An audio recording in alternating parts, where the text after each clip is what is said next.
nerdrotic.com.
Greetings, everyone. Welcome to a very late and short nerdrotic nooner-ish kind of thing. Leading up to the High Council, I won't be stepping on any toes. So hopefully we can get all of our information in at this time. And let me mute that and get over here. Hi, everybody. I'm here. I got to get to the chat, which is not right there, which is right there. So we have Dustin Lefevre, James McDonald, Soulfly, Apocrypha. Hey, I was close to being on time, right? Cindy C, Random Brad Creates, Oberon, Lori Wilson, Hellrats 96, Chris Boitano, Sparking News Pocket. What's up, brother? And oh man, just a lot of people. What's up? So I guess the first order of business is to check on the GoFundMe. We are at $17,761. Oh, so close to our goal. I imagine we'll hit it at some point. And I would like to thank everybody who's donated thus far. Again, this is a giant uphill battle for Anas Abdin, taking on the behemoth CBS, who can pick apart every argument with their massive, expensive team of lawyers. I can only imagine it would have been cheaper for them to work with Anas. God knows why they didn't, but they didn't. So I'm trying to help Anas as much as I can. I feel obligated to help Anas, especially since he asked. So he reached out to me, and Tom has also helped me from Midnight's Edge. So thank you to everyone who has helped shout this out. Doomcock, Sporking News Podcast, the Fandom Menace YouTube, and for everyone who's made videos, I will be making the rounds this evening to share them out on Twitter. I just want to thank everybody. If I missed anybody, I am truly sorry. But it's been humbling and cool. But let's address something right now. I am on YouTube because I started it as a hobby. After I sold my comic shop, I decided to start a podcast because my favorite part of being at the shop every day was talking to everybody and just talking about nerd stuff, what we liked, what we didn't like, just geeking out all day. And I miss that. So the podcast was a way to keep doing that without having the shop. The podcast went on for 4 years, and then it caught some traction about a year ago this time, and it's been quite a ride ever since. So this GoFundMe is my first. I've not crowdfunded before, and if I do it again, it'll probably be for me, and that'll be somewhere down the road for my the shop I'm going to be opening up next year. We're already in the process of inventorying all the merch and everything that we have. A lot of stuff to get rid of. And but as far as me making money off of this, as I said on both of my live streams, and as I've stated and I'll do it for this live stream as well, that all the proceeds from super chats, from ad revenue, will go to this GoFundMe, which will go directly to Anas's attorneys. None of this money will ever enter my bank account For one, it's Anas's. Two, that would be considered income and I would have to pay taxes on it. I really don't want to do that. So this is for Anas. As far as using Anas and pushing Anas into this, nope, that's not the case. That's not the case. My hope was that he appealed the case because that's his right. If it wasn't his right, he wouldn't be doing it. But as far as me pushing him in there, that's a false narrative. Me wanting to do this to make money, quite frankly, there is plenty of stuff out there that I can make videos on and get clicks on that I actually feel passionate about that will either could get income or it might not. It all depends on you guys, to be honest with you. I greatly appreciate super chats. I hope many of you have noticed that I've never asked for them. So I do my work here and I appreciate them and they keep this a full-time job for me for right now. I don't ever see this as a permanent thing. I see this as part of something bigger that I'm going to do eventually down the road in the next year. But right now, that's what I'm doing. I'm focusing everything on this platform so this platform can help. Well, basically, I'm going to open a shop someday to help back up this platform, and they're going to be part of one big thing. That's the plan. That was the original plan of the podcast. It just got pushed back a little bit. So here we are with the Justice For Anas lawsuit. What this money will go to is him starting the process of appeal. Hopefully, he can find some attorneys or some other donors somewhere else to help with stuff in the future because, quite frankly, as generous as this is, and again, I don't want to sound like I'm not appreciative, this is a drop in the bucket compared to what he needs in the future. So hopefully this gets the ball rolling. What the outcome will be, I have no idea. Like I said, I don't want to get anybody's expectations up. It's an uphill battle. I wasn't sure he was going to win the battle before, but I back him. And listen, Star Trek is in a bad space. And I'll tell you why it's in a bad space. Because Alex Kurtzman, the writer and director of the fantastic Mummy, which was supposed to start the Dark Universe franchise, and killed it in one film because it featured Tom Cruise and a Universal monster that didn't remind us at all of the Universal monsters of the past, the ones that we know and love. This was damn near a sure thing, but Alex Kurtzman found the one way to screw it up. And he also screwed up the Spider-Man franchise, which is almost a sure thing as well. You have to try really hard to screw up 3 franchises, but Alex Kurtzman has done it due to the tutelage of Jar Jar Abrams, who has screwed up 2 franchises himself. So now Alex Kurtzman didn't start screwing up Star Trek. I will give him credit for that, but he was involved. The thing is that if he would have kept his partner Roberto Orci around, it might be in better shape. If they would have kept Brian Fuller around or even kept most of his concepts, it might have been better off. We'll find out about Picard. I believe it or not, I don't hope it fails. That's not my hope. I don't root for anything to fail. I'm not that petty.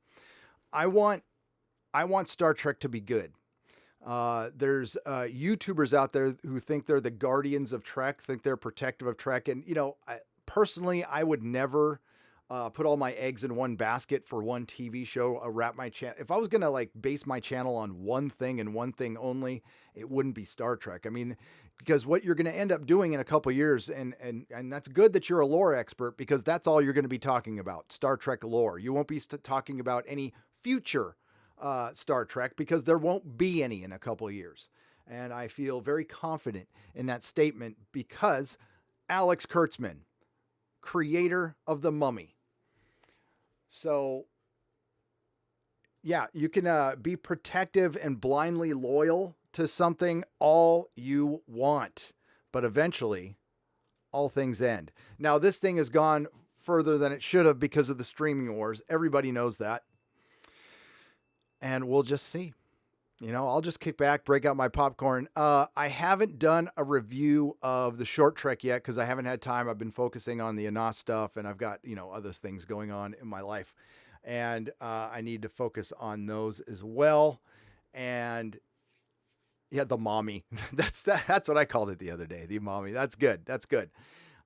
It's a mirror world, Gary. Yes, I decided to flip it so it looks like I'm looking at the chat. Does that disturb you? Because I could flip it back if not. But yes, it's mirror. Would that be without a beard though? Klutzman. Save Gary's prostate. Yes, thank you. I'm glad you're thinking about that. I am 50. I need to get that kind of stuff checked out. But the rise. Oh God, Klutzman is Klutzman. He is. So we have a couple things to talk about till we get to the High Council. Again, I will remind people to GoFundMe. We want to get this goal met so I can pass this money on to his lawyers, get it to Anas, and he can do with what he needs to do with it. And the Mummy franchise was doomed when they didn't keep both Brendan Fraser and Rachel Weisz. Disabled Llama for Australian $5. I love Rachel Weisz. I do. I certainly do. And Tom, I don't know if you're out there, Tom, and you want to jump in, I can give you a Hangouts link. So pop in the chat if you're out there. Ronald D. Moore did write good Trek, and he wrote good Battlestar Galactica. Now, I can't say if he wrote good Outlander or not because I really didn't watch the show. God dang it. This thing is right, and my camera is right in front of it. Okay, Apocrypha for $4.99. What Bad Robot is to science fiction is what Happy Madison is to comedy. Them being comprised of hack shills that care only for money and vacations.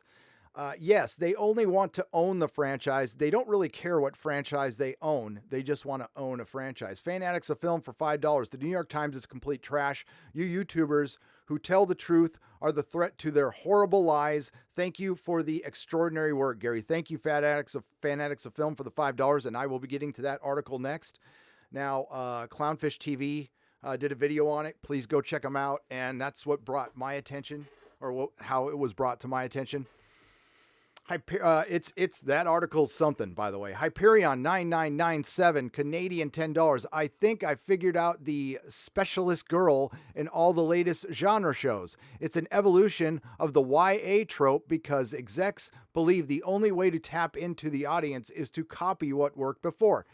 That is accurate in every single way. Thank you for the Canadian pesos there, Hyperion 997. Yes, this is all from Twilight. This is all from Twilight, and it's been going on for close to a decade now. What Twilight showed, Twilight's takeover of Comic-Con, this YA takeover of genre, because they saw women as the future. There was also a poll out there that was done on Facebook that was based on some pretty bad information that said that comic book readers, half of them were women, which is no. The poll was asked, how many of you are, I'm paraphrasing, interested in comics? And it was half women. Listen, I sold comics, like I said before. The highest percentage I can possibly think of regular comic buyers who came in at the very least once a month and bought a bare minimum 5 to 10 comics a month. 15%. 15%. And I tried very hard. The comic shops had a stigma that wasn't welcoming to women. And you know what? There was some truth to that back in the day, to some comic shops. Hashtag not all. I tried to have one of the more friendly environments that was kid friendly. I had kids in my store. I got rid of, I didn't carry any porn comics at all. They were out the door. I didn't even carry Crossed. That garbage. I didn't like Crossed. I know some people don't like Crossed. I didn't. And I didn't carry stuff like that. Now, I'd order it for my subs directly, but I wouldn't put it on my shelf. Fan Addicts of Film for $5. Your last video about the Access Media and the Joker was brilliant. Well, thank you very much. I worked very hard on that. Thank you very much. Yeah, it was reading the reviews from the critics, from the top critics, that inspired that. Because you could just tell they weren't going to like it. They came in there just biased as hell. And that's just the ones who bought into the incel bullshit argument. Not a lot of the critics didn't buy into it, which, I mean, credit to them. And that's why I ended the video with that one guy's comment of this incel stuff is bullshit, and that we need more of them to step out of the narrative and say, break the narrative, critics.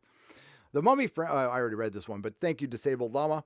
Hellrats 96 for $5. If JJ is a Spielberg wannabe, then Kurt Spring as JJ wannabe is like the clone of a clone from Multiplicity. Yes, he's Alan Smithy. He is Alan Smithy, and thanks for watching I did a video today on Geeks and Gamers, and I hope you all liked it. And it was just a brief rundown, and we need, hopefully this, again, we hit the goal within the next couple of days. We just got up to 17,821. Thank you. We got a couple, a $40 donation, a $20 donation. Rob Schweitzer and Anonymous, thank you very much. Tom Shannon for $50 about an hour ago. Steve about an hour ago. Michael about an hour ago, $20 and $20. Thank you very much. I greatly appreciate it. All right. You want to get like bent? Let's read this garbage. And now it's an opinion piece, and you know, everybody's got a right to it. But here comes the fourth great ad-pocalypse. And the New York Times is starting this because, as Clownfish TV correctly pointed out, their revenue is down 20%. Everything is down in print media. They are suffering. And they are suffering because of ladies and blokes in their rooms with live stream cameras. They cannot compete against us. They can adpocalypse after adpocalypse. There's enough people out there that will cycle through that can do this for a hobby and stuff. That's why I'm working on the store as a backup, so I can continue doing this through any kind of adpocalypse. It's never ever good to put all of your eggs in one basket. I'm gonna get all Daddy Gary on you. Don't put all your eggs in one basket and give 110%. And no. And always have a plan B and C and D and E. Always. You never know when shit's going to go sideways. I've got so many stories of everything was fine, then shit went sideways, and that's how things go. Racists are recruiting. Oh, this is going to demonetize the hell out of this, so you can look for this on Nerdrotic Live when it's done. Racists are recruiting watch your white sons. Woo! Parents. Jonah Schroeder. I'm going to have to see if Joanna Schroeder is a parent. I'm finding, I don't know, but in a lot of these cases where we hear they think about the children, Star Wars is for kids. It's really backed up by a lot of people who don't have kids. Now, no judgment if you don't have kids. I don't think I'm better than you because I'm a parent. I'm not. And if you chose not to have kids in your life, that's great. I mean, you only have kids if you really want them. But as a parent, kids are watching a lot of YouTube, but they watch PewDiePie and they watch Midnight's Edge like my kid. My kid watches a lot of the comic book YouTubers, from people from Comicsgate to people out of Comicsgate. He watches Comics Explained and stuff, and he can watch whatever he wants. But I keep an eye on it. I do. Parents need to understand how white supremacists prey on teen boys so they can intervene. So I'm going to state the obvious here. Please forgive me. While there are white supremacists in the world, and I'm sure they're on YouTube, I'm pretty sure anytime YouTube sees a straight up white supremacist, they're off the platform. And I believe in free speech. I do. But I'm not heartbroken if a white supremacist is taken off the platform. Let's just put it that way. I don't think it really does anybody any good ever. They have a right to say whatever they want in some park or somewhere. Personally, I don't ever want to hear it. But they do have a right to say it, as disgusting it is. But they're also free to get any repercussions from their idiocy. the thing is, the New York Times, we all know this, but again, I have to state it out loud. I have to state the obvious that the New York Times is not really it's a broad brush they're painting everybody with. So this person, I'm guessing, if they know what the Fandom Menace is, or Comicsgate, or anybody who's critical of a film these days, is a white supremacist. So I did what Clownfish TV did. I hit Command F and hit YouTube. And YouTube is mentioned 6 times in this article. 6 times. So, raising teenagers can be terrifying. Raising teenagers can be terrifying. I've never found being a parent I don't think it's terrifying. Your kids often put you in it's awkward. They put you in awkward situations all the time, so you get used to it. You worry about them a lot. I worry about my kids constantly, but it's not terrifying. I actually think it's gratifying. And teenagers, I had boys, so, sorry, girls. They're a lot easier. They smell worse, but a little more manageable, I guess. I don't know. I've never had daughters, so I wouldn't know. I've only heard from other parents. Our squishy little babies became awkward hormonal creatures who question our authority at every turn. I did that as a teenager, but honestly, my kids don't do that. I don't know why. I expected that. What I didn't predict was that, okay, so she's obviously a parent, that my son's adolescence would include being drawn to the kind of online content that right-wing extremists use to recruit so many young men. Now, I'm going to guess before I go on any further that a right-wing extremist is basically just a Orange Man supporter, right? That's what I'm seeing that label go out, that if you just simply support the president, you're an extremist. The first sign was seemingly innocuous word used lightheartedly triggered.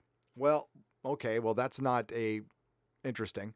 As my 11 and 14-year-old sons and their friends talked and bantered, phones in hand, as always, in the back seat of our car, one of them shouted in response to a meme. They all laughed uproariously. I almost lost control of the car. That's because I know that word, often used to mock people who are hurt or offended by racism, as overtly sensitive. Oh, wow. It's okay. Is a calling card. It's a calling card to the alt-right. Oh my God. I'm not going to make it through this. I just hurt my cringe muscle. It's a calling card of the alt-right, which the Anti-Defamation League defines as a segment of the white supremacist movement consisting of a loose network of racists and anti-Semites who reject mainstream conservatism in favor of politics that embrace implicit and explicit racism, anti-Semitism, and white supremacy. People associated with this group are known for trolling those who disagree with them and calling critics triggered is a favorite tactic. So again, the reason I'm reading this, and I will get back to the pop culture in a moment, is because of this is a blatant attack on YouTubers, and this will be used as another adpocalypse. Nobody in the Fandom Menace or Comicsgate is any one of these things. No, I've met many of you. Jesus Christ. The next red flag, I watched my son scroll down Instagram and double click on an image lighting up a heart that signifies like. Hold on a minute, I said, snatching his phone. Was that Hitler? The meme showed a man in contemporary clothing tipping off the Nazi leader for the invasion of Normandy. My son said he hadn't even read it. He just assumed the time traveler was trying to kill Hitler, not help him. He was shocked and embarrassed when I pointed that the actual message. Wow. Okay. I'm not stupid enough to like a Hitler meme on purpose, Mom, he said. And anyhow, I'm sure my friend shared it to be ironic. I didn't see the irony, and my son couldn't explain it. I talked to him about the Holocaust, the trauma, and the violence the Jewish people all over the world still experience. It's funny that you talk about this and then you disrespect them. See, the thing is, it's people like you that are turning it into a meme. That's the irony of the situation, is you're going so overboard that you're creating what you hate. That's the biggest problem here. It's almost like some of these people want it to exist. It's not almost, it is. They do. There are some people out there secretly in their heart of hearts who want this to exist. At a time when the FBI, and not the ones you think, a 17% rise in hate crime incidents in 2016, 2017, indoctrinate growing. Oh God, I'm not going to get into shootings or anything like that. So here we go. The first mention of YouTube here. Okay, so we got 6 mentions of YouTube towards the end. The notorious shout out of a noteworthy YouTube personality. Okay. Participating in the alt-right community online offers a seductive feeling of being part of a brotherhood, which in turn validates their manhood, Dr. Katz says. Is it the Dr. Katz?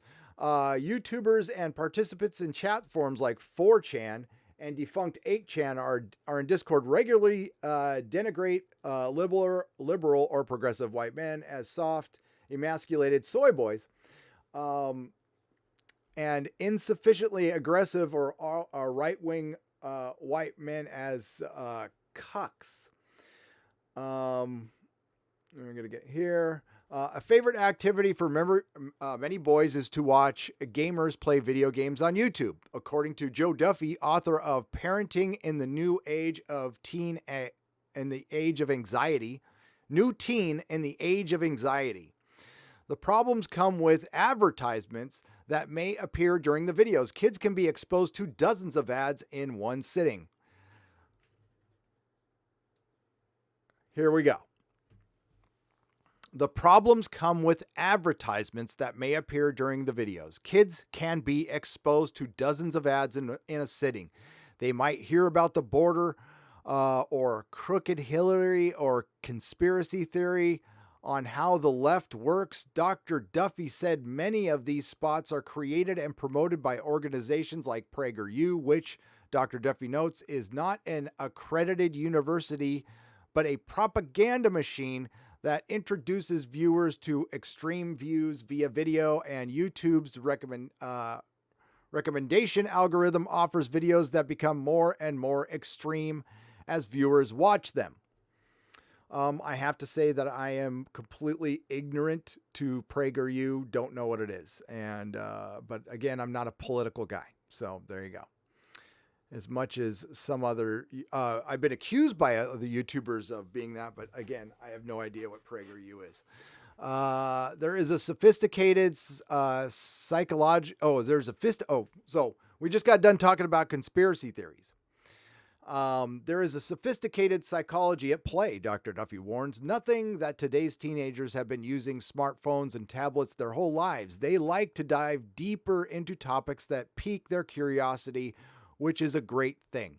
The problem is they often turn to the internet before their parents, instead of their parents for answers. Well, maybe the parents should be around, but the internet is right there. And quite frankly, Dr. Duffy, I'm sure you turn to the internet, and a lot of parents do as well. They can lead them to threads full of racism and conspiracy theories on forums like 4chan. Google may lead them to white nationalist outlets like the Daily Stormer, where hate and harassment are normalized. Often they have no idea where sources are reputable. Is the Daily Stormer still a thing? I heard about it in 2016. Usually what I find is kids tend to be a lot smarter than most Dr. Duffys and parents in the world give them credit for. Trust your kids, guide your kids, and try not to be a dick to your kids, and they won't be angry enough to search certain things like that out. If a kid is looking for something like that, there's a reason for it. And it's not, I trust my kid that if they tripped on over to the stormer or whatever they consider, I wouldn't be happy about it, but I would trust my kid to think that's pretty lame and he'd just go somewhere else. And that's how you got to treat it. You know, kids, again, aren't stupid. It's up to parents to guide them, but do it with a lot of trust and compassion. And again, your kid won't be angry. And neglect is part of that too. You don't want to neglect him either. In an interview with the actor Alan Alda for the podcast Clear Plus Vivid, Christian Piccoloni, a former Nazi, explains that modern white supremacists create friendships and build trust in online spaces such as autism chat rooms and gaming related forums. They go to these places as a promise, and they promise them paradise, he says. So this is also, speaking of conspiracies, this is all falling in line to, I was talking with Jeremy and some other people about how they're going to come out criticizing us because they can't really use the Russian bot thing. They're still trying to use the racist and istophobe thing. For those of us who are going to criticize a film, if the film's bad, you know what? Rise of Skywalker could be good. Picard could be good. The Expanse could be bad. I don't know. Actually, I do, but I figure, but you know, I've seen the first episode of The Expanse. It's going to be great. But this incel thing is not going to go away. And autism forums, you know, I don't, I usually don't get upset about this stuff. I have a child who's on the spectrum, and when people throw stuff like this out willy-nilly, her name is Joanna, so I asked Mrs. Nerdrotic to slap her in the face. Inevitably, kids who have encountered these messages will mimic extremist talking points, and those of us who find these views repulsive may be tempted to yell at them, ground them, or take them away their devices in a futile attempt to keep them away from this propaganda. The problem is punitive responses often create a sense of shame that can feed a growing sense of anger, and anger the alt-right is eager to exploit. Oh, and Antifa. How come Antifa doesn't get brought up here? Equally as dangerous, equally as angry, not hearing a word about it. They're not recruiting on YouTube. I'm pretty sure they are. Pretty sure they're on Instagram. Pretty sure I was in a panel at New York Comic Con. I doubt there was an alt-right panel at New York Comic Con, but there was an Antifa panel. The anti-fascist thing, by the way, is bullshit. Their tactics are fascist. I'm sorry. I'm stating the obvious again here on YouTube. That's my job. And we will be doing a full podcast on the audio from that panel very soon. As a matter of fact, I need to talk to Jeremy and Quarter Black Garrett. Quarter Black Garrett got all the audio. I have about half of it. I will be playing some of it for you in a future video. It won't be unexpected. I don't think any of it will surprise you, but it'll be that, oh, wow, I heard that out loud. Okay, that's interesting. What really hooks many white teenagers is alt-right's insistence that white men are under attack in America. Did you guys watch the End of My Joker video that I released yesterday? At the end, a liberal critic from The Guardian admitted as much that I wouldn't call it like full-blown under attack. I would say in entertainment, they're being singled out quite a lot. Full-blown attack? No, but it's getting worse every day. Do I think it's a call to arms for just white people? No, absolutely not. I think entertainment's under attack. I think like fathers are under attack in Hollywood. I would certainly agree with that. The father is something that's that's shown to. I mean, Hollywood does not hide their disdain for fathers, and that has nothing to do with white. That has everything to do with dads. Dads everywhere of all makes, shapes, and sizes. The true victims of oppression. If your child has already been punished for his opinions, the message is especially resonant. Well, it's a recent thing where white men are singled out a lot. But again, I'm not going to say they're under attack, and this isn't again a call to arms for some crazy alt-right thing. I just think it's interesting that they don't bring up Antifa, which is a dangerous organization which has committed violence against people as well. On the streets, they've caused a bunch of damage up here in the Bay Area at Berkeley, which they could keep it over there too. They find a home for their rage, a brotherhood of guys like them, and oh so alluring, heroic struggle. And that's how extremism is born. Oh boy, man, this is laying it on. So let's get back. I can't, you guys, here, you can, actually, I tried to Google this and it didn't pop up immediately. This is from the Sunday paper. I will, link this in the chat for you guys if you want to read it later. Cause I can't read this whole thing. So, Dr. Duffy, I'm going to look up Dr. Duffy. Perhaps the best tool for prevention kids need to understand before they encounter the first alt-right memes. So, did you notice that they didn't show any? They linked to some of their own articles, which I'm not going to link to there.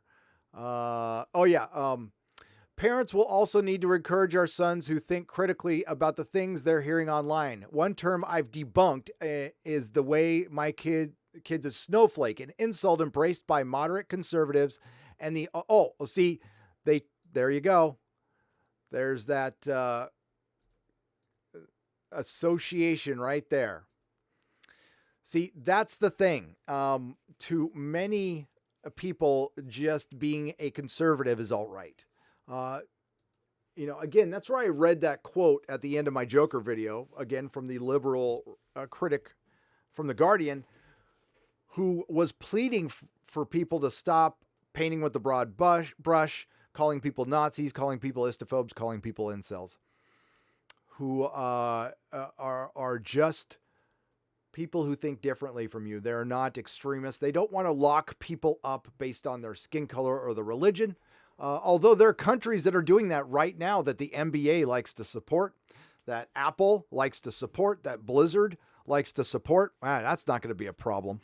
Perhaps the best tool is prevention. Kids need to understand before they encounter the first alt-right memes what white supremacy looks like. It's not just a person in a KKK hood, but it's also a smooth-talking YouTuber in their suit or their seemingly friendly voice in the video game forum. Wow.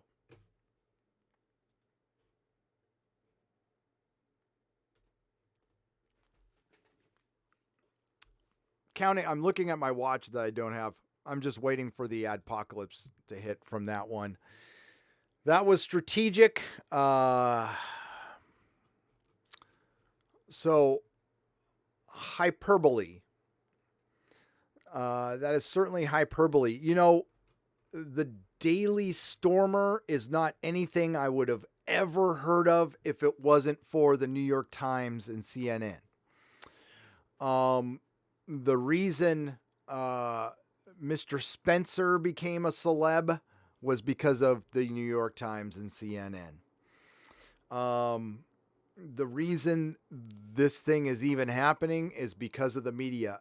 Joaquin Phoenix talked about it in the beginning of my video. I encourage you to the interview.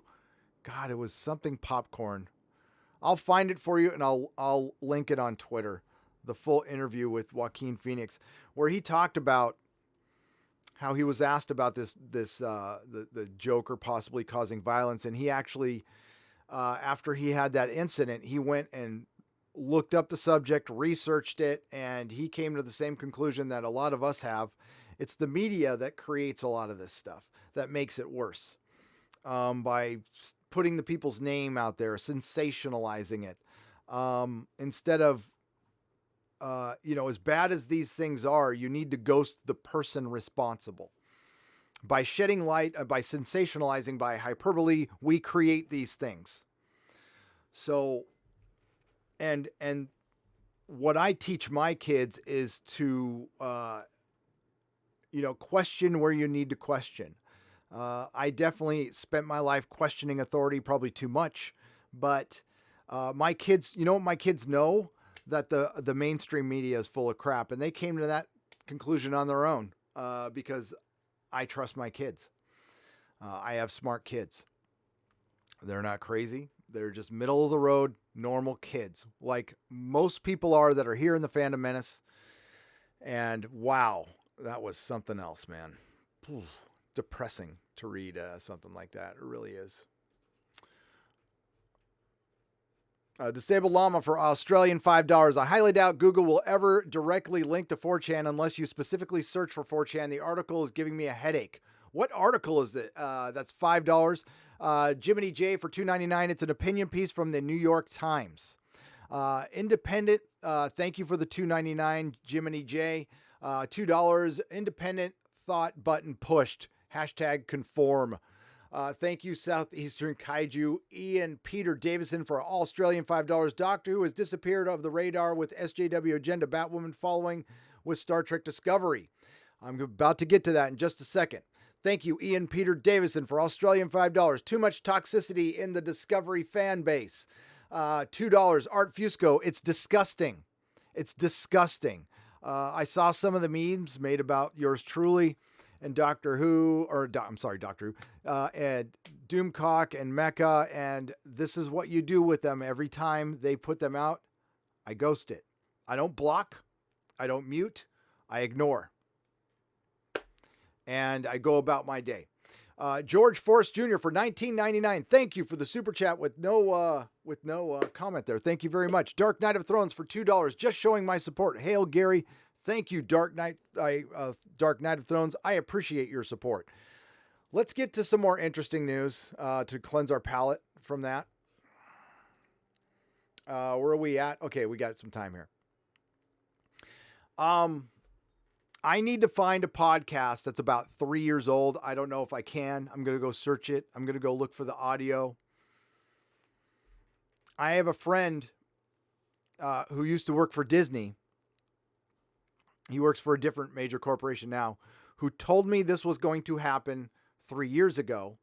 The plans were in place, and I actually talked about it on a podcast that Kevin Feige would be running Marvel Comics. And that things kind of had to be run through him anyway, to a certain extent. And now it's reality. Marvel Studios president Kevin Feige adds Marvel Chief Creative Officer title. He'll oversee all creative and storyline initiatives. Exclusive, a major structural shift is taking place at Marvel as the brand looks at to put even more of its stamp on the Walt Disney Company with the upcoming launch of Disney Plus. All Marvel Creatives personnel is moving under Marvel Studios president Kevin Feige. By the way, I'm predicting those New York offices will close very soon. Deadline hears that Feige is adding the title of Chief Creative Officer Marvel to his title. What that means for the brand is that all the company's key creative executives across film and TV will now report to him. Sources said, already master of the Marvel Cinematic Universe, Feige's oversight will extend to the overall creative direction of Marvel's storytelling and content creation platforms. As part of this, Marvel TV and animation generator Marvel Family Entertainment will move under Feige's Marvel Studios banner. I've heard the move is being finalized this week, and it makes strong sense that Feige would extend his oversight even further than it stretches now. He has a major presence at Investor Day when Disney launched its OTT streaming service plans, and Feige mapped out Marvel's series contributions to the service that include The Falcon, Winter Soldier, and all those titles at Comic-Con. Feige continues to report to Walt Disney co-chairman and chief executive officer Alan Horn and Alan Bergman. The decision to place all film and television production and the creative aspects of publishing under Feige comes at an important inflection point of the company. Marvel is moving into a second phase of its superhero film franchise launches after an unprecedented record of success in its first decade. And the move comes as efforts to generate Marvel TV series for another platform has wound up, but soon will begin a new phase of Marvel creates premiere content for D+. This is interesting. Here is how, okay, after I read this, I'm going to tell you how this affects Marvel comic books. Here's how the reporting structure will line up under Feige. Dan Buckley will continue as president of Marvel Entertainment, but essentially Homeboy got demoted. As president of Marvel Entertainment, where Ike Perlmutter remains chairman. Now, this is interesting because Perlmutter is somebody that Feige still has to report to.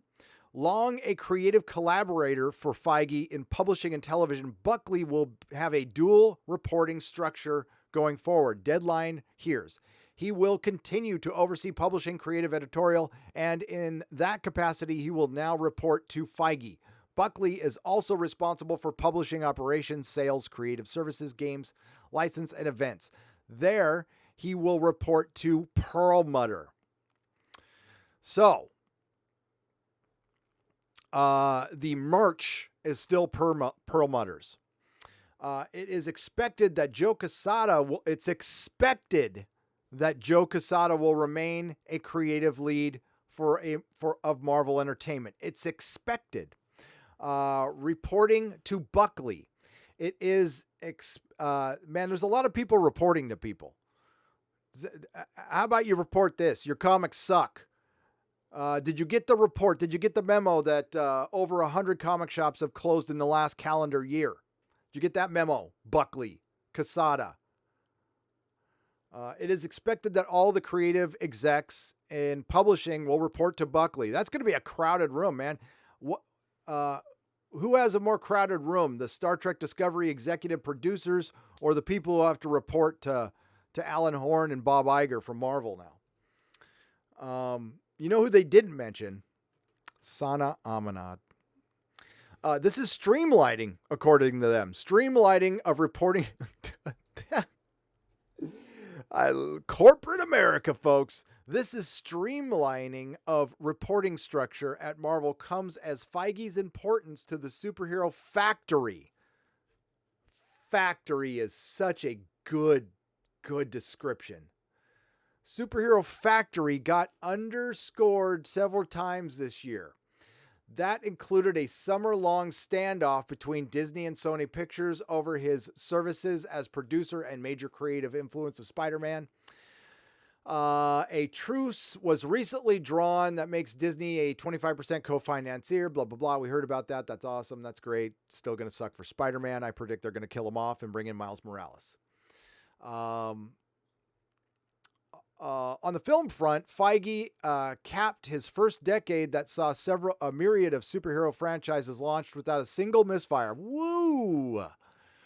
Financially, no. Ant-Man and the Wasp did not, or the Wasp and Ant-Man did not make that much money. And Captain Marvel was a misfire narratively. And Endgame was pretty weak, but honestly, like, I can watch all of the Marvel films except for Captain Marvel. I would call that a misfire. And then he's taken over a Star Wars film. So speaking of multiplicity, I think they've cloned Kevin Feige. Listen, they're streamlining Marvel. This is, Feige runs Disney now. Can we just call it? He's reporting to Alan Horn and Bob Iger, but dude, Star Wars is screwed.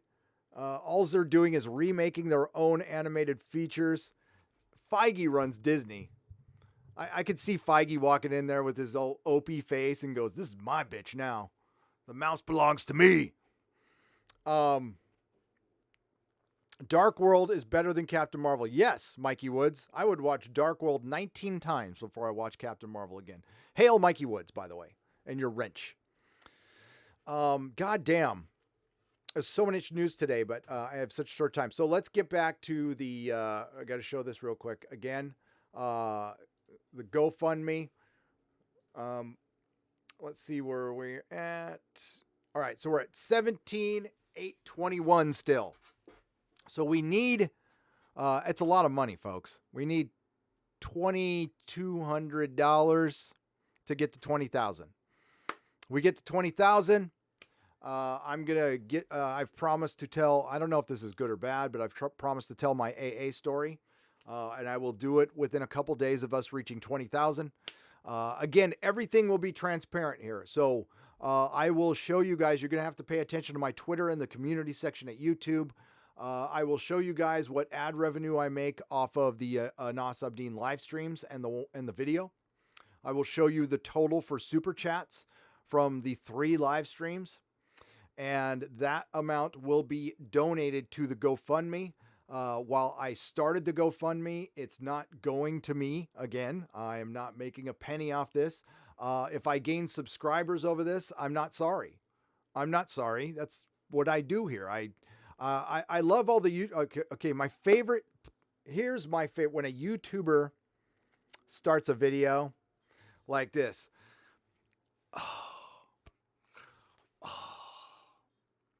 I didn't want to make this video. Bullshit.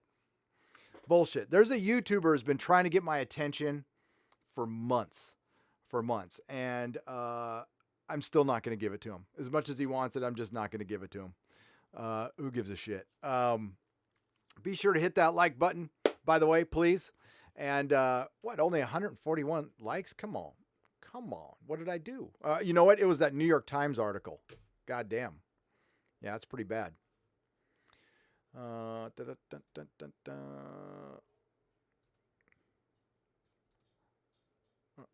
So yeah, don't forget to hit that like button, folks. I would greatly appreciate that.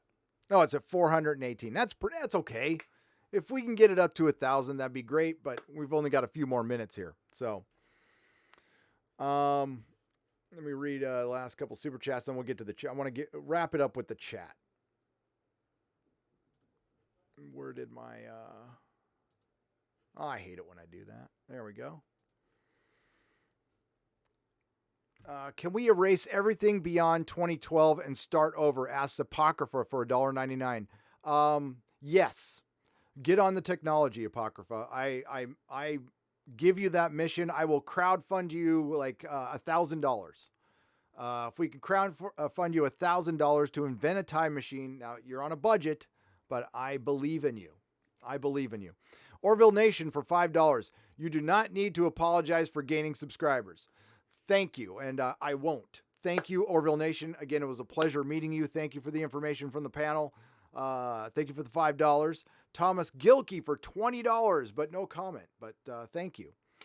Yeah, and oh yes, this has been demonetized. The video has been demonetized. Excellent. I expected that. I was reading a bunch of... That's not stuff I usually get into, so sorry, folks. I'll keep it to pop culture. So I got to work on a video. I've got to watch the High Council, and if you could donate to the GoFundMe, any amount would be appreciated. Again, we're about $2,300 away. It's 2,190, or I'm sorry, 180, 71 or 78, 79. Math bad. 2,189. No, 79. I'm right the first time. See, I'm trying to do this in my head. Sorry. So that's how close we are. And honestly, if we do the super chats but that's not going to be, I can't pay that until the 21st of next month. So again, pay attention to my Twitter in the community section. I will do screenshots. I will do it all to be transparent. So technically we're already there, but we'd like to get there before a month from now. So I can get this to Anas. If you could share it, I would appreciate it. If you can't afford it, I understand not everybody's made of money. So I appreciate anybody who shared this, put it on their Facebook, put it on the Twitter, Instagram. Thank you very much. Everybody make sure to tune into the High Council. I'm not sure what channel it's on, who's on it tonight. I imagine Jeff will be there and Mecca and EVS.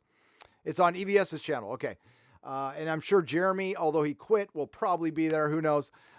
Thanks again. I'm too sexy for my shirt, says Zach Trevor for Canadian $2. And you are, Zach. I agree with you.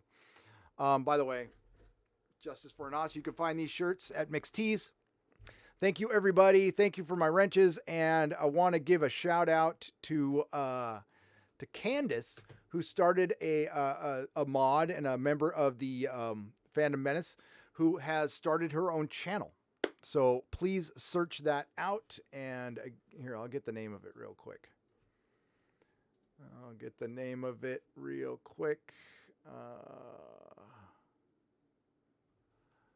Oh, I had it. Now it's gone.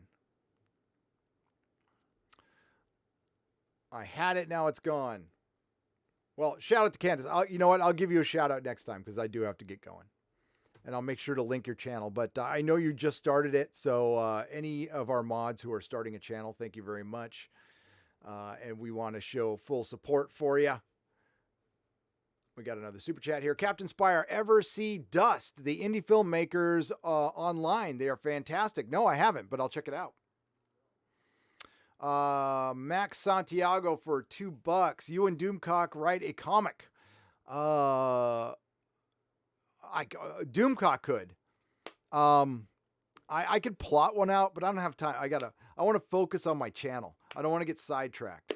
And Zach Trevor, thank you for the Canadian $2. But Max, I would plot one, and I think Doomcock might write one anyway. I think he's going to do like his origin comic or something someday. That would be brilliant. So yeah, The Watchmen premieres this Sunday, 7:15 p.m. right here live. Right after it airs, Doomcock and I will be covering Watchmen on HBO.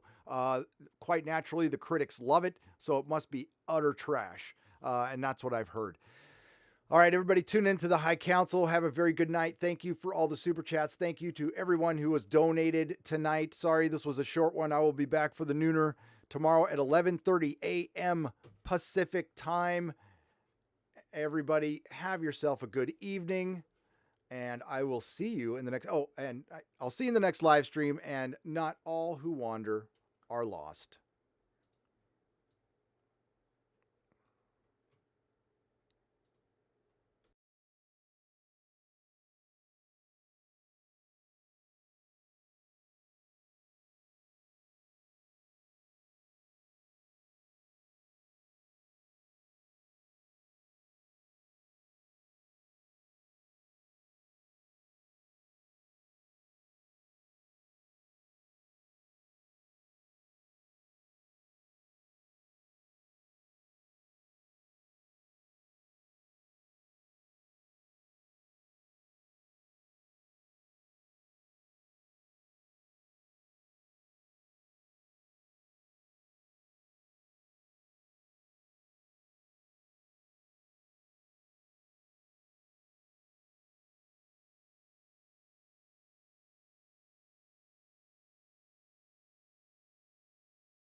Good night, everybody.